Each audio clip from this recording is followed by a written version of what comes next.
बिस्मिल्लाहिर्रहमानिर्रहीम अस्सलामु अलैकुम। आज हमारा लेक्चर नंबर 21 है in text book of econometrics by example which is written by Gujarati. ये हमारा चैप्टर 3 है qualitative explanative variables regression model part 4। In today lecture we will discuss the use of dummy variables in structural change. Suppose we want to study the relationship between gross private investment and gross private saving in the USA economy for the period from 1959 to 2007, a span of 49 years. For this purpose, let us consider the following investment function. GPI is equal to beta 1 plus beta 2 GVS plus UT, in which beta 2 is greater than 0, which name is equation 3.7, where beta 2 is the marginal propensity to invest, that is additional investment out of an additional dollar of 7. See table 3.6 on the companion website. For example, हम ये find out करना चाहता है कि हम USA economy के लिए grass private investment और ग्रास प्राइवेट सेविंग का रिलेशनशिप जो है वो हम फाइंड आउट करना चाहते हैं फॉर यूएसए के लिए। ठीक है, तो हमने डेटा ली है फ्रॉम 1959 टू 2007 का। ठीक है, जो हमारे साथ 49 ईयर्स का स्पेन आता है। ठीक है, तो हमने ये इक्वेशन जो है 3.7 हमने बनाया है। ठीक है, जिसमें जीपीआई जो है ये ग्रास प्राइवेट इन्वेस्टमेंट है। ठीक है, और जीपीएस जो है ये ग्रास प्राइवेट सेविंग है। ठीक है, इसका नाम है इक्वेशन 3.7। जीपीआई जो है हमारा डिपेंडेंट वेरिएबल है और जीपीएस जो है हमारा इंडिपेंडेंट वेरिएबल है। In 1981 to 1982 the US suffered its worst peacetime recession until the severe recession of 2007 to 2008. It is quite likely that the investment saving in relationship postulated in equation 3.7 may have gone a structural change since then.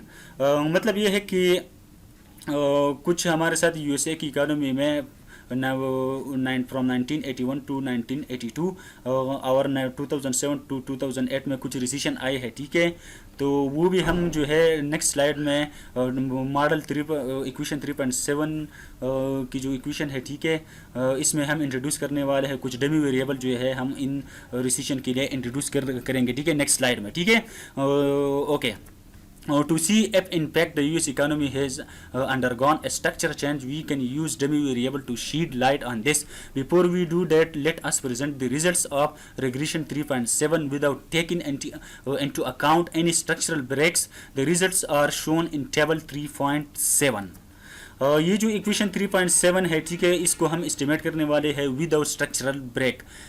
ठीक है, बाद में जो है with structural break जो है वो हम चेक करने के लिए कुछ डमी वेरिएबल जो है इंट्रोड्यूस करेंगे, लेकिन अभी जो है वो हम इक्वेशन 3.7 को इस तरह जो है एस्टिमेट करने वाले हैं। ठीक है, तो उसकी रिजल्ट जो है वो टेबल 3.7 में जो है हमें दी है। ठीक है, यहाँ पर हम देख सकते हैं मैंने बुक से टेबल 3.7 डायरेक्टली जो है वो कॉपी किया है। हमारा डिपेंडेंट वेरिएबल जो है वो जीपीआई है, ग्रास प्राइवेट इन्वेस्टमेंट है। ठीक है, और इंडिपेंडेंट वेरिएबल जो है वो जीपीएस है, ग्रास प्राइवेट सेविंग है। ठीक है, इसकी रिलेशनशिप हम देख सकते हैं कि इन दोनों का रिलेशनशिप जो है वो पॉजिटिव है। इसका मतलब ये है अगर $1 increase in GPS gross private saving lead to increase 1.10 gross private investment. अगर हम पी वैल्यू को देखें तो वो भी हाईली सिग्निफिकेंट आ रहा है। प्रोबेबिलिटी वैल्यू है वो तकरीबन जो है वो 0 है। ठीक है, ओके। क्वेश्चन आता है कि अब हम इसको एस्टिमेट कैसे करें। ठीक है, टेबल 3.7 को एस्टिमेट कैसे करें। ठीक है, तो हम डेटा जो है वो हम डेटा जो यूज़ करेंगे टेबल 3_6 का डेटा हम यूज़ करेंगे।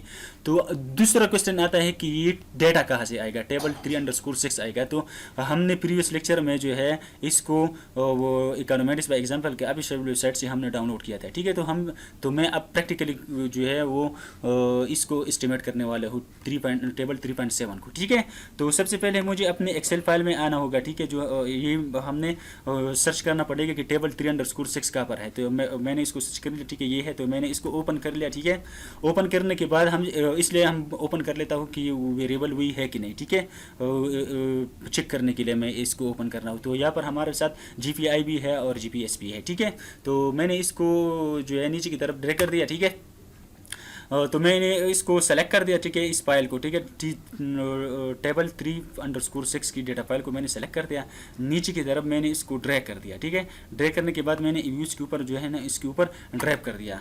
ठीक है, नेक्स्ट फिनिश नो।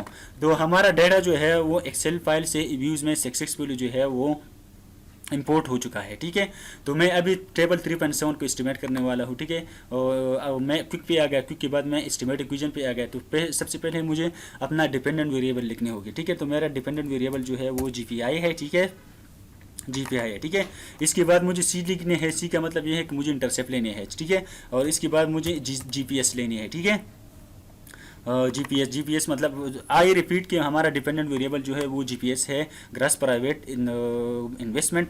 सी का मतलब है कि इंटरसेप्ट लेने हैं कि नहीं, मुझे इंटरसेप्ट लेने हैं। ठीक है, और जीपीएस जो है ग्रॉस प्राइवेट सेविंग। ठीक है, ये मेरा इंडिपेंडेंट वेरिएबल है।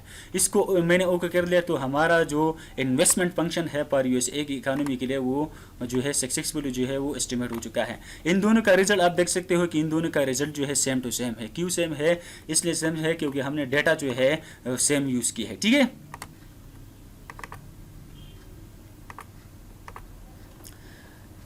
interpretation.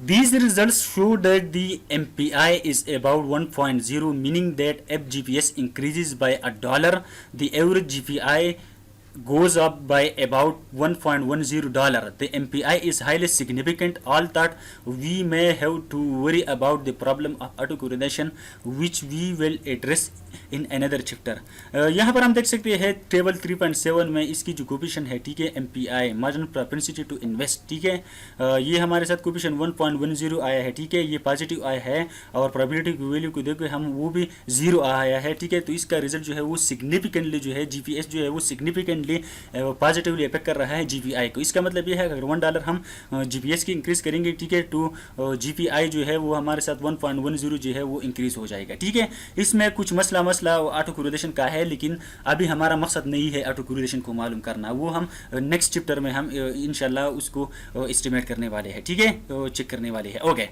तो to see if there is a structural break we can express the investment function as GPI is equal to β1 plus β2 GPS plus β3 recession 81 plus UT, which name is equation 3.8, where recession 81 is a demi variable taking a value of 1 per observation beginning in 1981 and 0 before that year. As you will recognize, β3 is a differential intercept telling us how much the average level of investment has changed since 1981. The regression results are shown in table 3.8. Equation 3. यहाँ पर हम देख सकते हैं equation 3.7 के साथ हमने additional जो है हमने एक वेरिएबल ऐड किया है। ठीक है, जो हमारा वही वेरिएबल जो है यहाँ पर आप देख सकते हैं हमने एडिशनल जो है एक डेमी वेरिएबल जो है हमने ऐड किया। हमने क्यों ऐड किया? क्योंकि हमारी इकोनॉमी में हमारे साथ स्ट्रक्चरल ब्रेक है। ठीक है, स्ट्रक्चरल चेंज आए हैं। ठीक है, क्योंकि 1981 में US इकोनॉमी पे रिसेशन आया था। ठीक है, तो ये वेरिएबल जो है हमने किस तरह बनाए हैं? हमने इस तरह बनाए हैं। ठीक है, 1 जो है वो हमने जितनी भी ऑब्जर्वेशन जो है वो 1981 की बाद आते हैं। 1981 से शुरू होता है और 2007 तक हमने वन जो है 1 डेमी वेरिएबल जो है बनाए हैं। ठीक है, और 0 जो है वो जितना भी ऑब्जर्वेशन है, ठीक है, फ्रॉम 1959 टू 1980 उसमें हमने 0 वेरिएबल जो है 0 जो है वो हमने डेमी वेरिएबल यूज़ की है। ठीक है, इसका रिजल्ट जो है इक्वेशन 3.8 की जो रिजल्ट है वो हमने टेबल 3.8 में एस्टिमेट की है। यहाँ पर आप देख सकते हैं टेबल 3.8 जो हमने डायरेक्टली इकोनॉमेटिक्स बाय एग्जांपल की बुक से हमने डायरेक्टली कॉपी की है। तो हमारा डिपेंडेंट वेरिएबल जो है वो GPI है, ग्रॉस प्राइवेट इन्वेस्टमेंट है। ठीक है, और हमारा इंडिपेंडेंट वेरिएबल जो है वो GPS है और रिसेशन 81 है। ठीक है, ये रिसेशन 81 जो है ये डेमी वेरिएबल है जो हमने स्ट्रक्चर ब्रेक के लिए हमने बनाए हैं। ठीक है, और नोट पर table 3.8 estimation we use data table 3_6। सही है, तो हम इसको प्रैक्टिकली जो है अभी हम टेबल 3.8 को हम एस्टिमेट करने वाले हैं। ठीक है, तो सबसे पहले मैं आपको डेटा जो है एक नज़र दोबारा दिखाता हूँ। ठीक है, तो मैंने आपको बताया था कि ये जो डेमी वेरिएबल जो है यहाँ पर आप देख सकते हैं रिसेशन, ये डेमी वेरिएबल का है। ठीक है, रिसेशन 81। ठीक है, जितनी भी ऑब्जर्वेशन 1981 से पहले आए हैं उसने जो है 0 यूज़ की है। जितनी भी ऑब्जर्वेशन 1981 से पहले आए हैं उसके लिए उन्होंने डेमी वेरिएबल जो है 0 यूज़ की है। ठीक है, और जो है जितनी ऑब्जर्वेशन जो है वो ठीक है। यहाँ पर आप देख सकते हैं 1981, ठीक है। 1981 की बाद जो है उन्होंने डमी वेरिएबल जो है 1 यूज़ की है, ठीक है। यहाँ पर आपने डेटा में जो है आपने खुद चेक कर लिया, ठीक है, कि बिफोर जो है 1981, ठीक है, उन्होंने 0 यूज़ की है, और beginning of the 1981 up to 2007 उन्होंने 1 डमी वेरिएबल जो है वो इंट्रोड्यूस की है, ठीक है। तो मैं यूज़ पे आ गया, ठीक है। आप यहाँ पर देख सकते हैं कि पहले से हमने डेटा जो है एक्सेल फाइल से यूज़ में जो है हमने इंपोर्ट की थी, ठीक है। तो अभी मैं टेबल 3.8 को मैं एस्टिमेट करने वाला हूँ, ठीक है। तो क्विक पे मैं आ गया, ठीक है, और एस्टिमेट इक्वेशन पे आ गया, ठीक है। तो हमारा डिपेंडेंट वेरिएबल जो है वो GPI है, ठीक है, GPI है, ठीक है। इसके बाद हमने सी लगाने हैं, सी का मतलब है इंटरसेप्ट लगाने हैं, और फिर इसके बाद हमने इंडिपेंडेंट वेरिएबल लगाने हैं। तो हमारा पहले इंडिपेंडेंट वेरिएबल जो है वो GPS है, ठीक है, GPS है, और दूसरा इंडिपेंडेंट वेरिएबल जो है वो रिसीशन है, ठीक है, रिसीशन 81, ठीक है। आई रिपीट कि हमारा पहला डिपेंडेंट वेरिएबल जो है वो GPI है, ठीक है। इसके बाद सी इंटरसेप्ट है, ठीक है, सी का मतलब है इंटरसेप्ट, ठीक है। और फिर हमने इंडिपेंडेंट वेरिएबल लेके, ठीक है।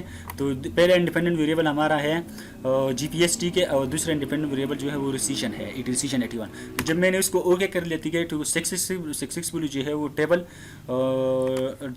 3.8 जो है वो हमारे साथ एस्टिमेट हो चुका है, ठीक है। और इन दोनों का रिजल्ट सेम है। क्यों सेम है? इसलिए सेम है क्योंकि इकोनॉमेटिक्स बाय एग्जांपल ने जो डेटा यूज़ की है वही सेम टू सेम डेटा जो है हमने अपने एनालिसिस में यूज़ की है, ठीक है। Okay, the recession demi coefficient is not significant, suggested that there has been no statistically visible change in the level of investment pre and the post 1981 recession. In other words, the results would suggest that there is no structural break in the US economy. यहाँ पर हम देख सकते हैं कि जो रिसीशन हमने extra जो है डेमी वेरिएबल इस साथ एडिशनल वेरिएबल हमने ऐड किया था, ठीक है, उसका कोएफिशिएंट जो है वो हमारे साथ 0.5 आया है। मतलब ये है कि इसका रिजल्ट जो है वो इनसिग्निफिकेंट आया है, ठीक है। तो आई रिपीट कि ये हमने जो एक्स्ट्रा डमी वेरिएबल ऐड की है ये हमारे साथ एक डिफरेंशियल डमी है। डिफरेंशियल डमी का मतलब ये है क्योंकि पोस्ट 1981 में जो रिसीशन आया था, ठीक है, उसमें जो है इंटरसेप्ट भी चेंज होगा, ठीक है, और स्लोप भी चेंज होगा, ठीक है। तो हमने फिलहाल जो है हमने डिफरेंशियल इंटरसेप्ट जो है वो हमने ऐड की है, ठीक है। तो यहाँ पर उन्होंने बताया है, ठीक है, कि इसमें स्ट्रक्चरल ब्रेक जो है जो डिफरेंशियल इंटरसेप्ट है उसमें स्ट्रक्चरल ब्रेक नहीं है, ठीक है। We have to accept this conclusion cautiously, but it is quite likely that not only the intercept but the slope of the investment semi-regression might have changed. To allow for this possibility, we have introduced both differential intercept and differential slope dummy. So we estimate the following model: GPI is equal to beta 1 plus beta 2 GPS plus beta 3 recession 81 plus beta 4 GPS multiplied by recession 81 plus UT, which name is equation 3.9. In this equation, beta 3 represent the differential intercept and beta 4 the differential slope coefficient. See how we have interacted the dummy variables with the GPS variable. यहाँ पर जो हमारे साथ table 3.8 में जो हमने इस model को एस्टिमेट की है, ठीक है, ये जो रिसीशन की जो डमी वेरिएबल की जो कोएफिशिएंट है वो सिग्निफिकेंट नहीं आए हैं, लेकिन फिर भी हम इस पर डायरेक्टली जो है वो अमल नहीं कर सकते क्योंकि सिर्फ जो है हमने सिर्फ यहाँ पर डिफरेंशियल इंटरसेप्ट जो है वो ऐड की है, ठीक है, और हमने इन डिफरेंशियल स्लोप जो है वो हमने ऐड नहीं किए है, ठीक है। तो हम इस रिजल्ट पे है जो फिलहाल वो जो है वो हम इस पे अमल नहीं कर सकते कि इसमें स्ट्रक्चरल ब्रेक नहीं है। हम इस पे डायरेक्टली जो है वो हम अमल नहीं कर सकते, ठीक है।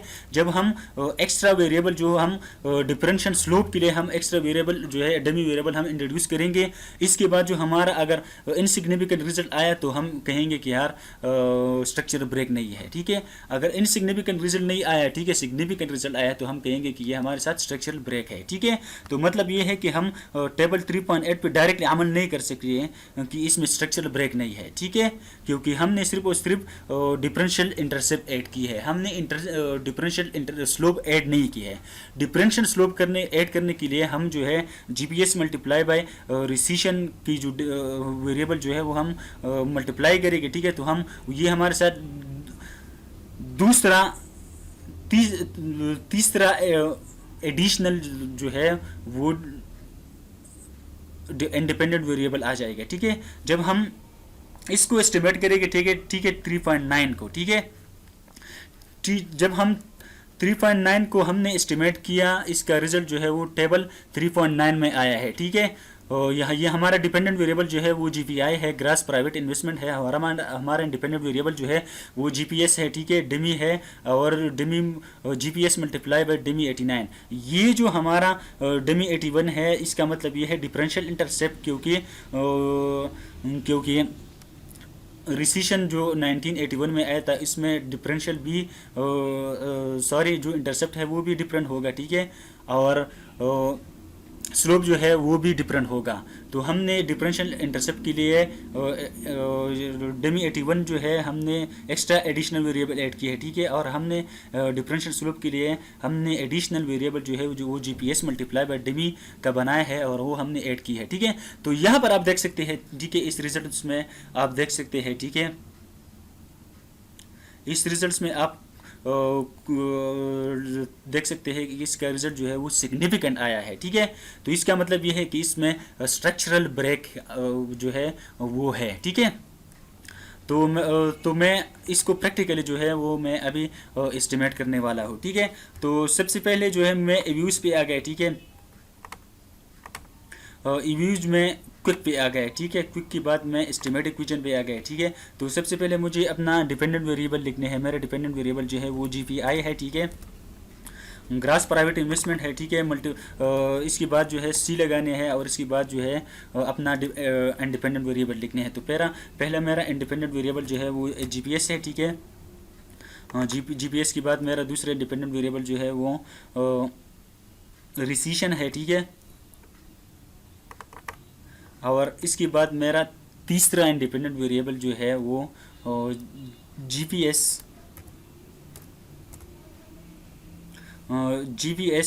मल्टीप्लाई बाय रिसीशन 81, ठीक है। आई रिपीट कि मेरा डिपेंडेंट वेरिएबल जो है वो जीपीआई है, ठीक है, और इसके बाद सी का मतलब है इंटरसेप्ट मुझे लगाने हैं, ठीक है, और जीपीएस का मतलब है हमारा जीपीएस ग्रास प्राइवेट सेविंग, ठीक है। ये मेरा पहला इंडिपेंडेंट वेरिएबल है। दूसरा इंडिपेंडेंट वेरिएबल मेरा रिसीशन है और तीसरा मेरा इंडिपेंडेंट वेरिएबल जो है जीपीआई मल्टीप्लाई बाय रिसीशन। ओके, जब मैंने इसको एस्टिमेट किया, ठीक है, तो हमारा टेबल 3.9 जो है वो सक्सेसफुली एस्टिमेट हुआ है, ठीक है। इसका रिजल्ट, इन दोनों का रिजल्ट जो है वो सेम है। क्यों सेम है? क्योंकि इकोनोमेट्रिक्स बाय एग्जांपल ने जो डेटा यूज़ किया था और मैंने अभी जो डेटा यूज़ किया और ये टेबल 3.9 एस्टिमेट किया, तो हम दोनों का डेटा जो है वो सेम है। इस वजह से जो हमारा रिजल्ट है वो सेम है, ठीक है। यहाँ पर आप देख सकते हैं कि ये जो दोनों डमी वेरिएबल है इसकी जो कोफिशिएंट है, दोनों एक्स्ट्रा वेरिएबल है, एडिशनल इंडिपेंडेंट वेरिएबल है, इसकी जो कोफिशिएंट है वो सिग्निफिकेंट आया है। तो इसका मतलब ये है कि हमारा स्ट्रक्चर, हमारे जो इसमें स्ट्रक्चरल ब्रेक है, ठीक है।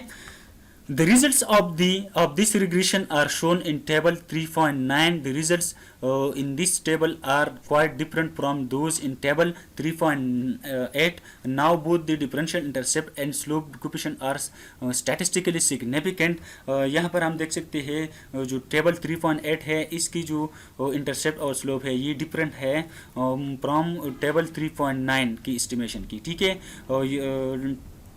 Okay. This means that the investment saving relationship has gone structural change since the recession of 1981. इसका मतलब ये है कि इसमें structural change है, किस वजह से जो 1981 में रिसेशन आया था, ठीक है, इसमें स्ट्रक्चरल चेंज है, ठीक है। From this table we can derive the investment 7 regression for the period pre and post 1981 as follows. Investment 7 relationship before 1981, GPI is equal to minus 32.4901 plus 1.0692 GPS. ये जो GPI जो ग्रास प्राइवेट इन्वेस्टमेंट है, इसकी intercept और slope जो है, ठीक है, यहाँ पर हम देख सकते हैं, ठीक है, ये बिफोर 1981 है, ठीक है। इन्वेस्टमेंट और सेविंग का जो रिलेशनशिप है ये बिफोर 1981 ये आया है, ठीक है। और आफ्टर जो इन्वेस्टमेंट 7 रिलेशनशिप आफ्टर 1981 ये हमारे साथ आ गया है, ठीक है। यहाँ पर आप देख सकते हैं, ठीक है, GPI T is equal to -32.49 -32.49 जो है ये हमारे साथ ये जो ओरिजिनल इंटरसेप्ट है, सॉरी जो हमने वो हमारे साथ इंटरसेप्ट है -32.49, ठीक है। और -327.84 387 जो है ये वही है, ठीक है, 327.84 यहाँ पर आप देख सकते हैं, ठीक है। ये हमने इसके साथ माइनस किया है, ये हमारा जो डिफरेंशियल इंटरसेप्ट है ये आ गया, आई रिपीट, ठीक है, ये हमारा इंटरसेप्ट आ गया है, ठीक है। और प्लस 1.06 जो है ये हमारे साथ GPS की कोफिशिएंट है, ठीक है। और 0.24 की जो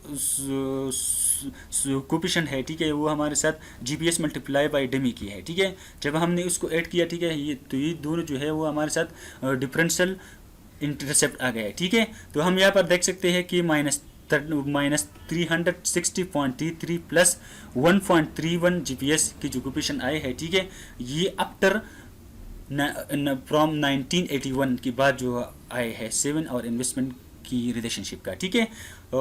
This example is a reminder that we have to be careful in using the demi variable. It should also be added that there might be more than one structural break in the economy.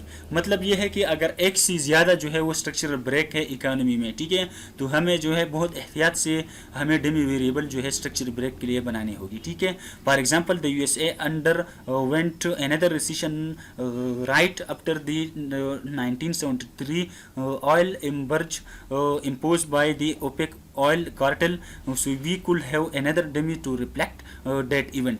मतलब ये है कि अगर हम extra जो है additional जो है वो हम डमी वेरिएबल जो है वो रिफ्लेक्ट करना चाहते हैं, और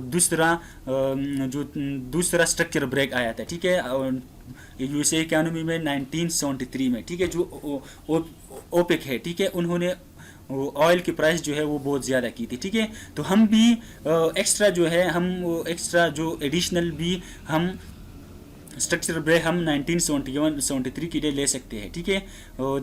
लेकिन हमें ये एहतियात करनी पड़ेगी कि अगर हम एडिशनल जो है वो हम डमी वेरिएबल जनरेट करते हैं, ठीक है, तो हमें एक जो है डिग्री ऑफ फ्रीडम जो है वो हमें लॉस करनी पड़ेगी, ठीक है।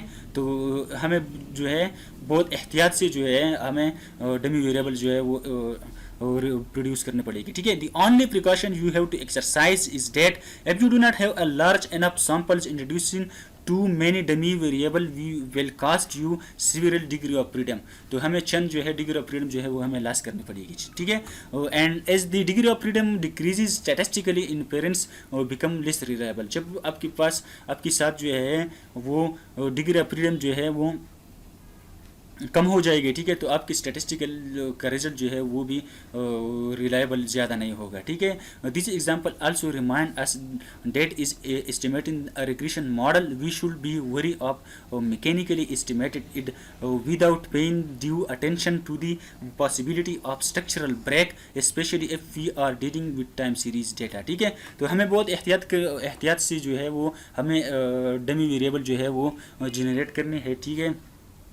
जब हम डमी वेरिएबल जनरेट करते हैं, ठीक है, तो हमारा डिग्री ऑफ फ्रीडम जो है वो कम हो जाता है इन टाइम सीरीज डेटा में, ठीक है। तो हमें बहुत एहतियात करना पड़ेगा, ठीक है। तो अभी हम इसकी जो हमने सारा जो है ठीक है use of dummy variable in structural change. अब हम इसकी समरी करने वाले हैं, ठीक है। सबसे पहले हमने इक्वेशन 3.7 को एस्टिमेट किया, ठीक है। यहाँ पर हमारे साथ रिजल्ट आए हैं, ठीक है। हमने इसको एस्टिमेट किया, ठीक है। जब यहाँ पर डिपेंडेंट वेरिएबल जीपीआई है और इंडिपेंडेंट वेरिएबल जो है वो जीपीएस है, ठीक है। इसके बाद जो है हमने एक डमी वेरिएबल जो है हमने इंट्रोड्यूस किया, रिसीशन, इसका नाम था रिसीशन 81, ठीक है। जो हमारे साथ 1981 में रिसेशन आया था यूएस की इकानमी में, ठीक है। तो हमने एक्स्ट्रा जो है वो हमने डमी वेरिएबल इंट्रोड्यूस किया, ठीक है। तो यहाँ पर हम देख सकते हैं हमारा स्लोप और इंटरसेप्ट जो है वो ओरिजिनल मॉडल से भी मुख्तलिफ हो गया है, ठीक है।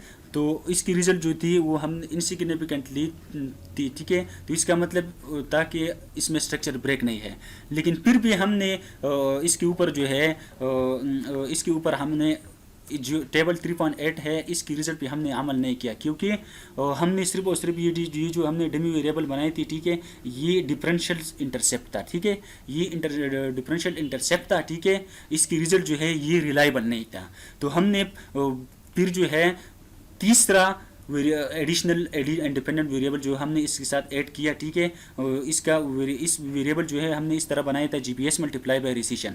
ये हमने डिफरेंशियल स्लोप के लिए बनाया था। जब हमने इसको ऐड किया, ठीक है, तीसरा इंडिपेंडेंट वेरिएबल, ठीक है, तो हमारा जो रिजल्ट आप देख सकते हैं ये इन तीनों का जीपीएस और डमी और जीपीएस मल्टीप्लाई डमी का जो कोफिशिएंट की जो है इसका रिजल्ट जो है वो सिग्निफिकेंट आया, ठीक है। तो इसका मतलब ये था कि इसमें स्ट्रक्चरल ब्रेक है, ठीक है। वो बहुत सारे मतलब 2007 में भी कुछ रिसेशन आया था और 1973 में भी रिसेशन आया था, ठीक है। हम वही डमी वेरिएबल भी हम ऐड कर सकते हैं, लेकिन हमें बहुत एहतियात करने से वो डमी वेरिएबल जो है वो एडिशनल डमी वेरिएबल जो है स्ट्रक्चर ब्रेक के लिए यूज़ करने पड़ेगी, ठीक है। लेकिन इसमें यह मसला होता है कि डिग्री ऑफ फ्रीडम का लॉस होता है, ठीक है। तो हमारा रिजल्ट जो है वो अच्छा नहीं होता। तो हम जब मल्टीपल डमी वेरिएबल ऐड करते हैं उस वक्त जो हमें मल्टीपल डमी वेरिएबल ऐड करनी चाहिए जब हमारा टाइम पीरियड जो है टाइम पाथ जो है वो हमारा ज़्यादा होगा, ठीक है। तो ये एहतियाती जो है हमें करनी पड़ेगी, ठीक है। Thanks for watching my video. Please subscribe to my YouTube channel, please. Thank you so much. अल्लाह हाफिज़।